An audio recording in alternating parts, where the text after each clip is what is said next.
मंदिर में अगर दिया लगाने जा रहे हो, बाती लगाई है आपने मंदिर के अंदर, तो कुछ देर बैठिए, कुछ देर स्मरण करिए।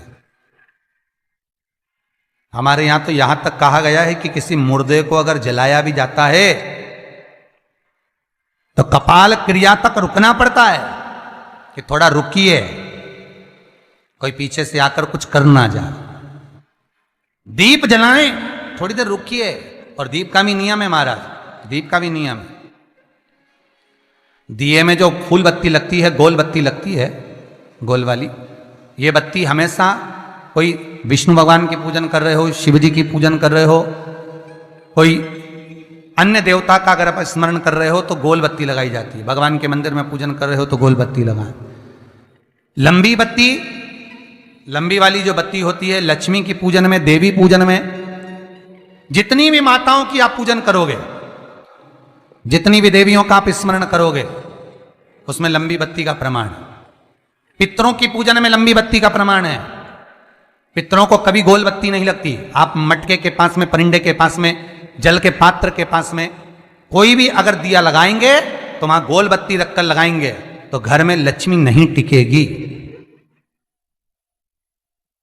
कई लोग कहते हैं कि परिंदे के पास, मटके के पास में, पानी के स्रोत के पास में जहां जल भरते हैं, हंडा रखते हैं, टंकी रखते हैं, वहां पर मटके के पास बत्ती लगाओ, दिया लगाओ, पितर शांत रहेंगे। तो पितरों को शांत करो, मना नहीं है, पर दिया लगाने का नियम है कि पितरों को अगर आप दिया लगा रही हो मटके के पास, परिंदे के पास, या अमावस्या के दिन पितरों के लिए अगर दीप लगा रही हो तो गोल बत्ती अगर लगाओगी तो कार्य कभी सफल नहीं होगा। धन आएगा जाएगा, टिकेगा नहीं। इसलिए पितरों के लिए अगर दिया लगाना है, पूर्वजों के लिए दिया लगाना है, पितरों के लिए अगर दीप लगाना है तो लंबी बत्ती लगाइए, लंबी बत्ती।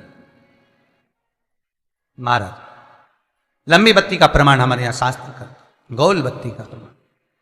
और सुंदर चरित्र कहा, यदि आपके जीवन में बहुत ज्यादा लक्ष्मी से तकलीफ है, कष्ट बहुत ज्यादा है, या इसलिए शायद कहा जाता है कि भगवान को सर्वश्रेष्ठ कौन सा चंदन अच्छा लगता है। आपको पहले भी कथा में कहा, आगरा की कथा अगर किसने सुनी होगी तो उसमें वर्णन किया। भगवान को सर्वश्रेष्ठ चंदन कौन सा, भगवान को सर्वश्रेष्ठ चंदन कौन सा प्रिय है, वो कौन सा चंदन है जो भगवान विष्णु को लगाएं, राम को लगाएं, कृष्ण को लगाएं, वो कौन सा चंदन है जो श्री हरि को लगाया जाए। तो जीते जी भगवान विष्णु एक बार गले लगाते हैं, उसको कहते हैं हरि चंदन। कौन सा चंदन है? हरि चंदन। हरि चंदन बाजार में नहीं मिलेगा, हरि चंदन आपको बनाना पड़ेगा। कैसे बनाना है?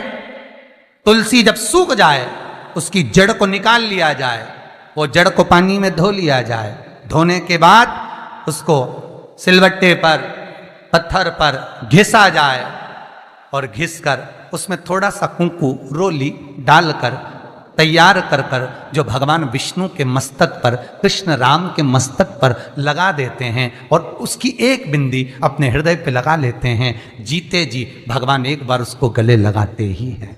हरि चंदन प्रियता। जैसे शिव महापुराण में रुद्र चंदन का भाव है, शिव महापुराण में रुद्र चंदन का प्रमाण दिया जाता है। अगर आपने लिंग पुराण पढ़ी हो तो उसका 5वां स्कंद अवश्य पढ़िएगा महाराज। और शिव महापुराण अगर पढ़ रहे हो तो उसका कुमार खंड पढ़िएगा, जिसमें रुद्र चंदन का प्रमाण है। रुद्र चंदन कैसा? रुद्र चंदन का प्रमाण कैसा? तो महाराज कहा, चंदन घिसकर, पीला चंदन घिसकर उस चंदन को 3 मुखी रुद्राक्ष पर लपेट लिया जाता है। 3 मुखी रुद्राक्ष पर उस चंदन को लपेटा जाता है। लपेटोगे उसके बाद उसको ऐसा गोल करोगे तो एकदम चिकना हो जाएगा, एकदम चिकना, ठीक है, एकदम चिकना हो जाएगा। और उस चंदन को आप शिवरात्रि के दिन, और कोई से भी महीने की शिवरात्रि, किसी भी महीने की हो, सब फलदायी होती है। अगर आप पंचांग में देखेंगे तो शिवरात्रि लिखी हुई आती है, हर महीने शिवरात्रि पड़ती है। किसी भी महीने की शिवरात्रि पर रुद्र चंदन, अर्थात जो चंदन का आपने 3 मुखी रुद्राक्ष में लेपन करा है, उसका गोला बनाया है, वो चंदन अच्छा मोटा मोटा कर लेना, अच्छा बढ़िया, ऐसा नहीं कि थोड़ा बहुत ही लगाओ, पूरा रुद्राक्ष दिखना नहीं चाहिए, पूरा लपेट कर उसको शंकर के शिवलिंग पर ले जाकर रख दीजिए और फिर धीरे धीरे शंकर भगवान का जल अभिषेक करना प्रारंभ कर दीजिए। वो चंदन पूरा धीरे धीरे शंकर के शिवलिंग पर डलना चाहिए। शंकर के मूल मंत्र श्री शिवाय नमस्तुभ्यम का जाप करिए। यह कहलाता है रुद्र चंदन। इस चंदन के अभिषेक से महाराज जो काम नहीं होता आप कर कर उस कार्य को प्राप्त कर सकते हो, सिद्ध कर सकते हो। रुद्र चंदन, हरि चंदन, रुद्र चंदन, ये वो चंदन है जो जीवन का सुख प्रदान करने वाले, हरि तत्व देने।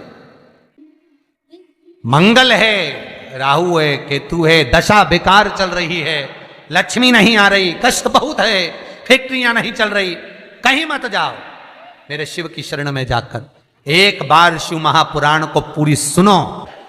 शास्त्र के हटकर कुछ नहीं बोलेंगे।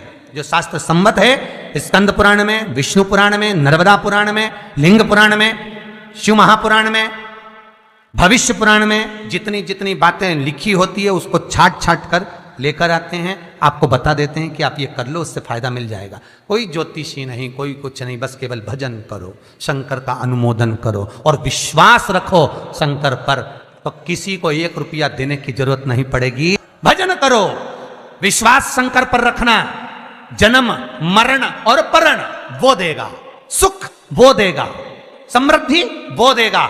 जिसके घर में बहु रिद्धि सिद्धि हो, जिसके घर में अमोद और प्रमोद पोते हो, जिसके घर में शुभ और लाभ दरवाजे पर बेटे बनकर विराजमान होते हो, जिसके घर में स्वयं अखंड सौभाग्य देने वाली पार्वती हो, जिसके घर में लक्ष्मी देने वाली लक्ष्मी बेलपत्र के पेड़ के नीचे झाड़ू लगाती हो, जो स्वयं सरस्वती को स्वर प्रदान करता है वो शंकर है। जब सब कुछ उसके पास में है, कुबेर का खजाना वो चोर को दे देता है, जब सर्वस्वता उसके पास है, तो आप इधर उधर डोलते क्यों हो? क्यों डोलो? उस पर विश्वास रखो। वो शंभु, वो शंकर, वो त्रिकालदर्शी, वो कैलाशी, वो अविनाशी सुख देगा, आनंद देगा। पाने का तरीका केवल उसको रिझाओ। जो मंदिर आपसे दूर हो, जिस मंदिर में कोई नहीं जाता, जिस मंदिर में कोई दिया तक नहीं लगाता, उस मंदिर में तुम जाओ और उस मंदिर में एक दिन जाकर प्रकाश कर कर आना, एक बार दिया जला कर आना, मंदिर की सफाई करी आना, शंकर जी पे जल चढ़ाकर उनको स्नान कराकर, कोई पत्ती पेड़ पौधे के पास में हो तोड़ के चढ़ाए आना।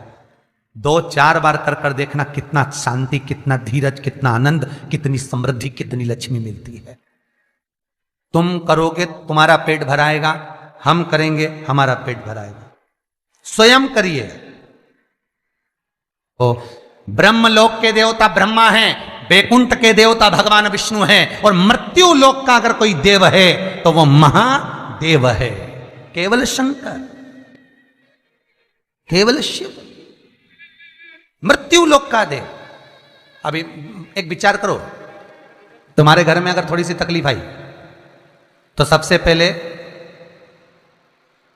अमेरिका में लड़का रह रहा वो आएगा क्या? पूना में बच्चे रह रहे हैं वो आएंगे क्या? इंदौर में बेटी रह रही वो आएगी क्या? उज्जैन में कोई रह रहा है वो आएगा क्या?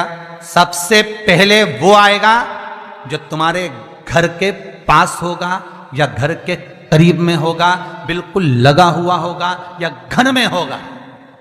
अब आप कहां रहते हो? जितने लोग कथा सुन रहे हैं सही बताना, कहां रहते हो? पृथ्वी पर, मृत्यु लोक में रहते हो। और पुकार किसको रहे हो? ब्रह्मलोक में। पुकार किसको रहे हो? वैकुंठ लोक में। पुकार किसको रहे हो? इंद्रलोक में। और जो घर के घर में रह रहा है, जो तुम्हारे पास में रह रहा है, जो मृत्यु लोक में रह रहा है, उसको तो बुला ही नहीं रहा। कई लोग कहते हैं मृत्यु लोक। कई लोगों की आदत है पड़ोसन को तो खूब चाय पिलाएंगे, पड़ोसन की काकी के तो